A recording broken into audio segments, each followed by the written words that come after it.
The time is now 6:57 on this Tuesday morning, and here's what you need to know before you go. Governor Tim Walz visited Ely yesterday, getting the latest on Minnesota's wildfire fight. Fire managers say they've surged resources, more crews, aircraft, and incident teams as heat, low humidity, and shifting winds keep conditions volatile. Officials say tens of thousands of acres have burned in the U.S., with containment in the low to mid 50% range and more than 1,000 personnel assigned. The Superior National Forest has confirmed Monday that they will partially reopen the BWCA for overnight use. As we've previously reported, the reopening will only include some entry points in Lake and Cook counties. 41 entry points will open for camping starting on Thursday.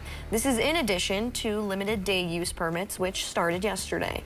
Big decisions made at Duluth City Council last night amid debate over public voting on the Lester Park golf course. The council ultimately determined that the two petitions, which would leave the decision of the golf course up to a public vote, were preempted by state law and should not be put on the ballot. The vote passed 7-2. Things got heated on Monday as Minnesota Democratic U.S. Senate candidates Peggy Flanagan and Angie Craig traded jabs during a statewide radio debate. Flanagan has largely pushed for more progressive policies. Meantime, Craig represents many more moderate positions.